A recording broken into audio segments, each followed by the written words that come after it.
You can hear me? Yes.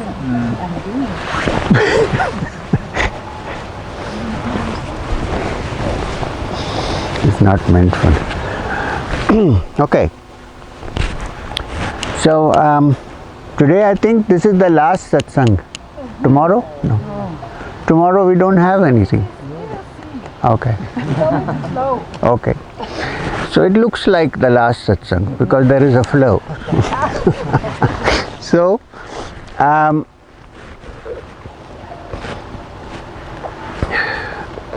first of all, I need to say thank you to all of you that we all enjoyed your company and we have been all together, and I hope we gathered something from the walk and also from the satsangs and also from the retreat. Today I want to talk about not what we know but what we don't know. It's very interesting. The entire scientific revolution in this world started with somebody saying, I don't know.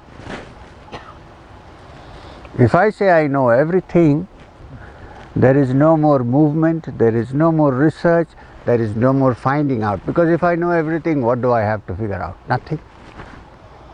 And there was a time when people said, you can also not go back and say, oh, in the olden days it was beautiful. Yeah, in the olden days it was beautiful.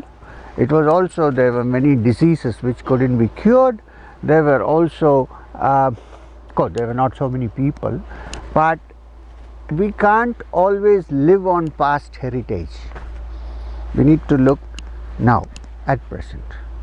And the entire movement of understanding, of spiritual progress, of science, at one time, human beings, we, Homo sapiens, thought that this disease is because of that spirit, this disease is because of this god.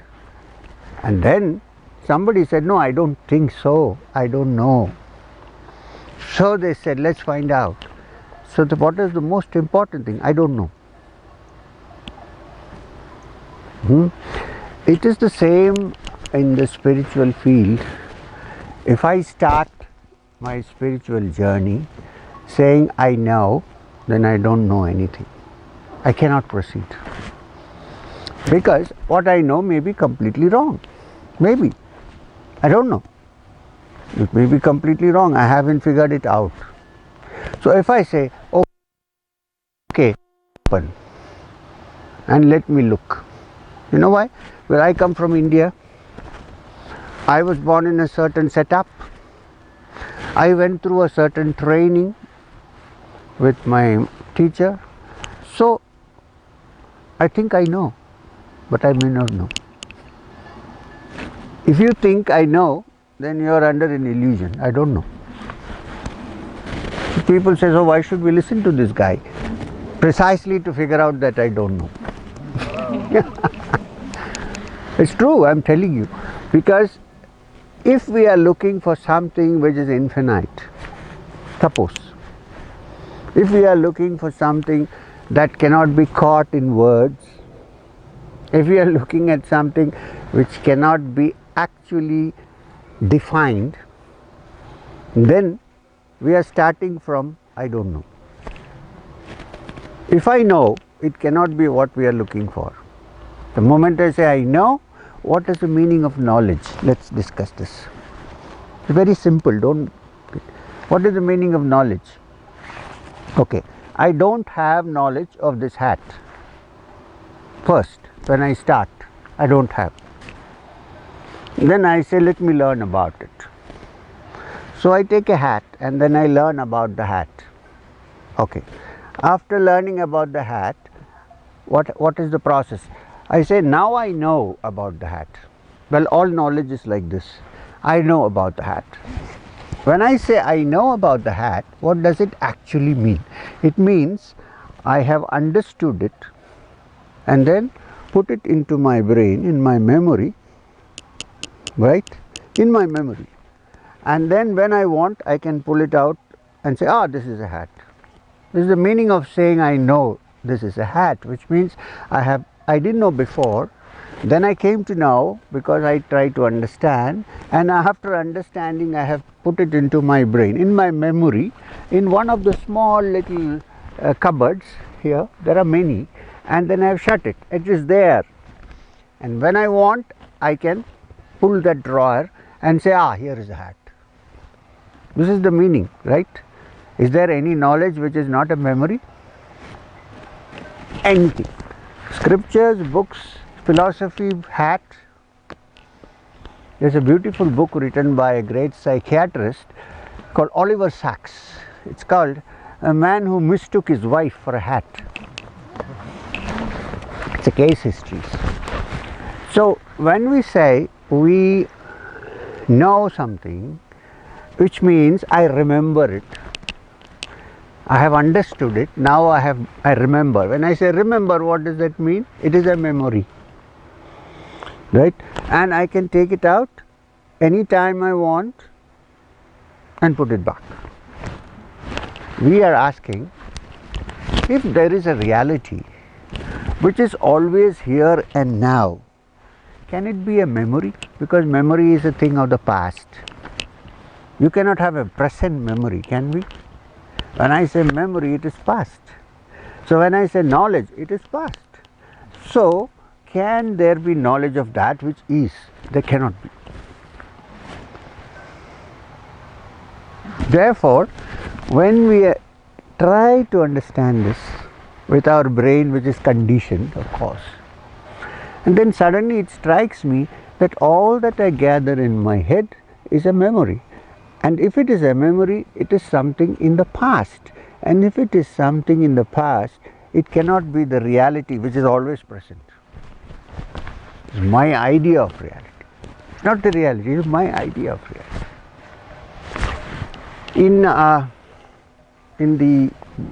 In the great Upanishad, which is called the Ishavasya Upanishad, this is also memory, okay?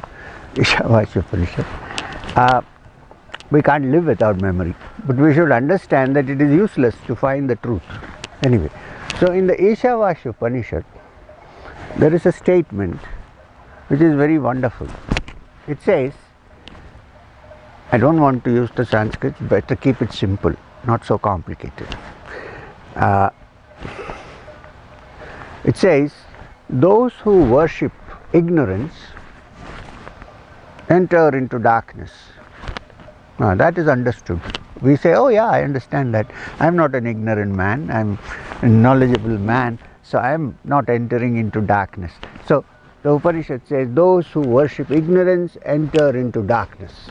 So we all say, yeah, right, we are not that. And then the next statement is like a bombshell. It says, and those who worship knowledge enter into greater darkness. You see this? So what does it mean? This is precisely what we discussed just now. That the Upanishad says that the truth is something which is far and yet so near. It moves, but it's faster than any movement. It's that which is and not that which was. So all the knowledge of the truth is was, and therefore it cannot be the truth. Which means, if it is a spiritual experience, some people say, oh, if it is full of happiness and bliss, then how do I know it's full of happiness? Because if I have some unhappiness, then I can measure it. So if it is always happiness, maybe I will get bored. What is this? I need someone. The fact is, this is not something that is like that. It's something which is always there every minute. And every minute it is new. It cannot be old. The moment it is old, then it is a memory. What I have studied, what I have learned, can I break through that? And how do you break through it? By looking at it and seeing that it is so. There is no technique. There is no technique. Unfortunately, all the time we are either in the past or we are in the future. We are never in the present. In the mind and also in our actions. And therefore, if we learn to be in the present, you know how much we chant Om, Om, Om, Om, Om. When you walk along the stream, you see the noise of the stream going with the water flowing. That is the real Om. This is the artificial Om that I chant. Om. It sounds funny, like a cow mooing. But this is the real Om. This is the Pranava. The bells, the hills, the air, and what I see before my eyes. The moment I close my eyes, there are thoughts. So, what I am trying to say is when we begin to kind of understand or grasp this, not understand, then the mind becomes silent and quiet. It's not reaching out. Suppose the truth is everywhere. Suppose, theory, it's everywhere. So if it is everywhere, how do I go there? Suppose it is there. Suppose the truth is under the tree and I am here, then I have to go there. If it is everywhere, what do I do? How do I go there? Do I need to go there? I have to just understand that it is here and not to be reached. When all reaching stops, when all groping and grasping stops, then the mind is not only looking for beautiful girls, nor also not looking for the Brahman. It is stopped. It's quiet. Then perhaps there is something happening. Perhaps. And if you say, does it really happen? If I say so, it is my opinion, not yours. You have to find out for yourself. So when you begin to grasp this, then the mind becomes empty. And without emptiness and space, there is no place for the truth. So, whatever we have studied becomes of no use. You need to study how to cook food so that you can eat. That's a different matter, practical matter. But in this finding the truth, only when the mind has stopped all finding, grasping, crawling and settles down, then perhaps in that silence something happens. We cannot dictate. Okay, let me put it this way. So people ask, so why are you doing Kriya? Why are you doing all this sadhana? What is the use? Actually there is no use, but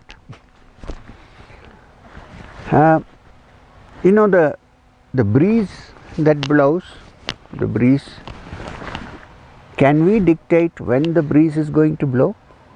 Can any of us dictate? No. It can blow, it can come at any time, the breeze. Let's say that breeze, the wind is the truth. Suppose, image, we can't teach without an image. So, suppose we think that breeze, especially sweet breeze with jasmine flowers coming, perhaps it is there, it's blowing, but I don't feel it. Why? Because my windows are shut. Two ways. One is they are shut because I don't try to be free of prejudice. Big, thick layers of prejudice. Close my eyes and my ears and my heart. So when the wind blows, like the wind blows, and if the windows of your home is not open, you will not feel it. You cannot dictate when the wind blows. Impossible. But if you leave your windows open, then when it comes, it will come also inside your house. All the practices that you do are only opening the windows, nothing more than that. You cannot dictate the truth. You can't say, yes, it has to.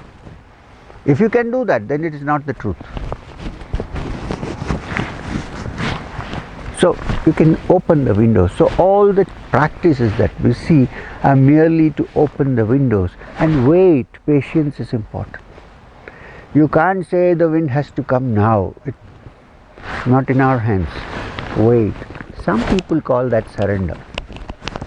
Please, not surrendering to a human being. Important. Because if you surrender to a human being, it's a dangerous thing to do, because soon you will be writing checkbooks. Surrender means to surrender to this understanding that beyond a certain point I am helpless. So I need to relax. I need to just let go and be patient, keep my windows open and wait. And in that waiting, something comes. May not come from outside, the breeze may be from inside. Right? Unfortunately, we are not able to do that because we are full of stuff. And you know, if you have seen the YouTube, I have repeated this story many times, that a professor goes to a Zen master and says, please give me Zen, Satori. And Zen master says, let's have a cup of tea. So the master prepares the tea, puts the cup on the table and pours the tea. He keeps on pouring, the cup becomes full and the tea is still flowing down because he's not stopped. After some time, the disciple puts his hands together and says, sir, the professors are more dangerous. Professor, he says, master, your cup is overflowing. So the master says, your cup is overflowing. How can I give you Zen? Because it's already full of so much stuff and rubbish that if you pour Zen into it, it will overflow. There is no space. Space is most important. Space where you can actually say, okay, I know I have some knowledge, but it is all in the past. What I am seeking has to be now, otherwise it is of no use to me. If this is there, then perhaps we can begin to understand the truth, which is so infinite that all our little petty descriptions cannot define it. I may say something, somebody may say, they all are definitions. It has no definitions. It's there in the grass, it's there in the sky, it's there in the clouds, it's there in you and me looking at each other wondering what is this guy saying. It's there everywhere. Yeah? This is what I wanted to say. Now, since I have said this, are there any questions on this? I am ready to face it. Be open. Yes. So after you came down to the world from the Himalayas, you had many years before your master told you To talk. Your Yeah. spiritual teaching. Yes, yes. And how were you able to wait and keep your feet alive for so many years and wander around? Two things. I figured out in 3 years of being with my teacher that he knew more about me than I knew myself. So I decided to follow what he said. And two, he told me you're not ready for it to teach. So I decided to hold on till something happened by which I feel, okay, now I can say something. Now all those years when I didn't open my mouth and speak, I used to go and attend a lot of satsangs, many other people's satsangs, without saying a word, without saying anything, because sometimes I found it very hollow and very stupid, because Master said, don't open your mouth, shut up. So I sat and listened and listened and listened. Then one day it was too much for me. I said, this is not okay, I have to talk. And I got some kind of a green signal to say, okay, do something. When I first told the Master, oh, I have such wonderful things from you, shall I go and share it with others? He said, what? You know nothing. What will you share? Don't mislead people. So I kept myself closed. And then when I couldn't bear it anymore, then I started. I was not expecting a crowd, a few people sitting together and talking, and gradually more people started coming. I can't help it. Now, since you asked me that question, my master had asked me to write my experiences in the form of an autobiography. I hesitated for many years. 2 points. One is I thought it's too fantastic. Who's going to believe this? And second, I thought, really, am I up to writing a book like this? No. So I kept waiting, and finally I decided I can't carry this burden on my head anymore of all that has happened to me. I thought I may go crazy if I'm already crazy, but I thought I may go more crazy if I, because my master once told me that the world that we see today is a result of 1000 years of sanity. This is the world you see, so it's better to be insane. I took it very seriously. So don't believe a word I'm saying. I think I've gone bonkers. Anyway, so I thought, and then one day I said, let me write it off. I want to be free of this weight and this burden. So I wrote the autobiography. Till the autobiography came out, I used to be so happy. I used to sit in my little house in Madanapalli with a few people coming, and there was no guest house, there was nothing. People came, I cooked for them, I made coffee for them. There are a few people who know this, they have experienced, I cook well, okay, I'm not boasting, Indian food. So it was like that. Then came the autobiography, and then the circus started, the circus. Now I am in the middle of a circus. I don't know if I am leading the circus, if I am the clown, I don't know. But I am in the middle of the circus. So this is what happened. So warning to you, don't write a biography. I'll remember. So are there many masters, or is there one master? And is this one master me, or is this you? As in not you, but a third person, or is it? See, ultimately, you are your own master. There is no other one.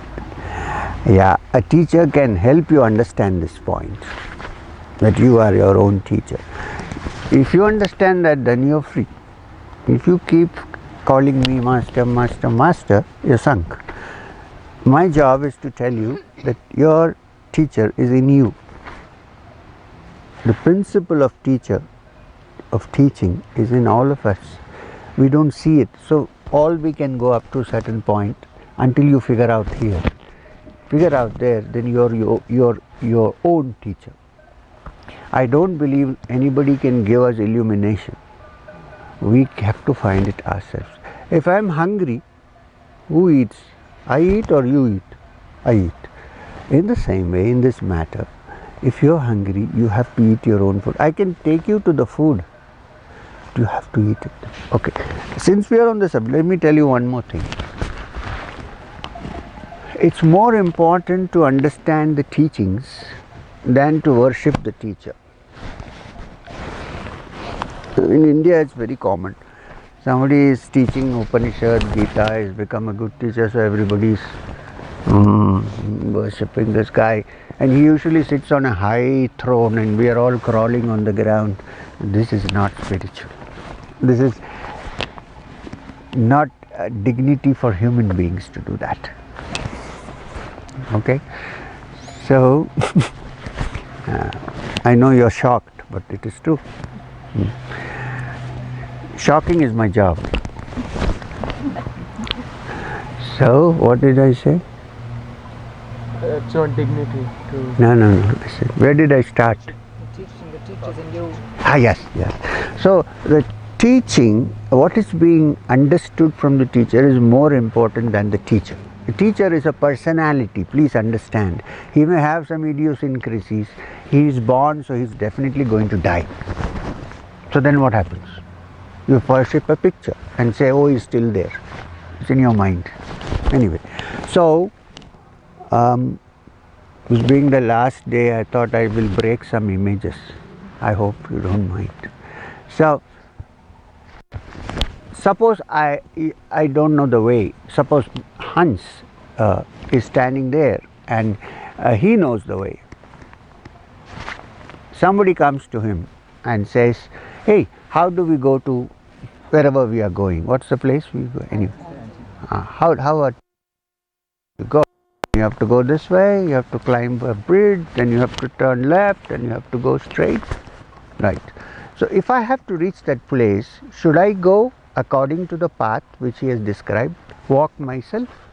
Or should I stay with him and garland him and do arati to him? You are the greatest teacher because you have shown me the way. How will I go there? I have to reach there, right? I have to walk. Do you understand what I am trying to say? So this worshipping the teacher is a dangerous thing to do, because you have to see what is being said and try to do it. Not just get stuck on the image. That image will grow old, it will have disease, it will die. This is normal. But the teaching is most important, not the teacher. Well, you should respect the teacher because he is telling you how to find, okay, fine.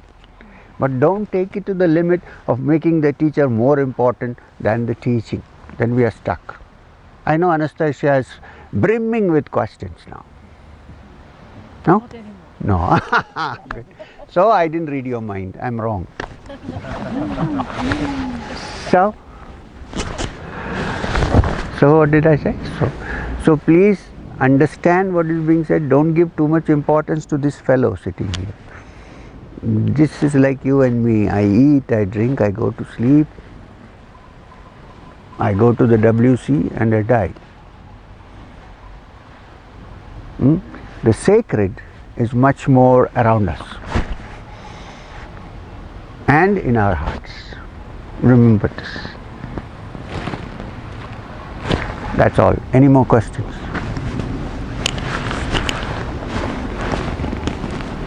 Yes, you said knowledge is from the past, and we are all either in the future or in the past, and never in the moment.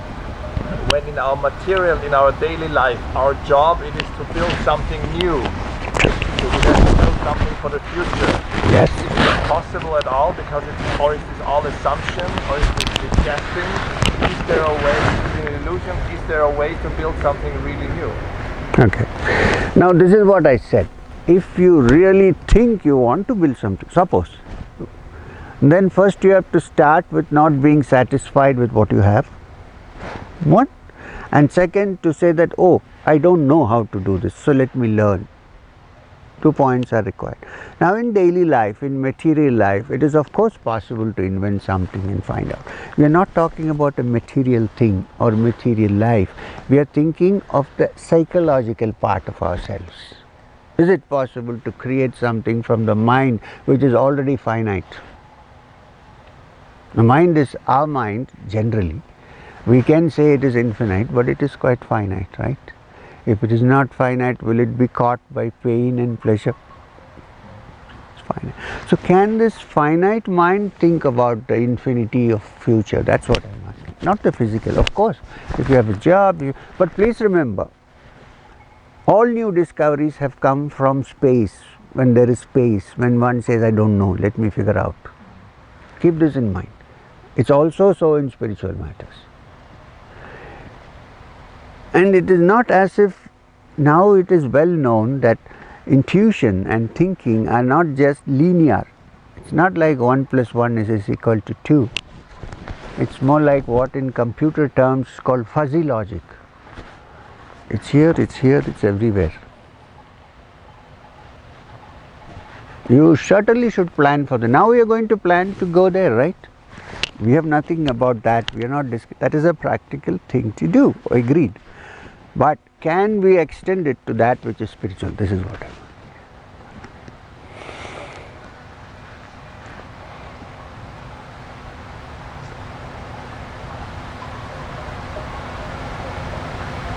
Now, if there are no questions, then we can sit down for a minute quietly. Eyes closed or open.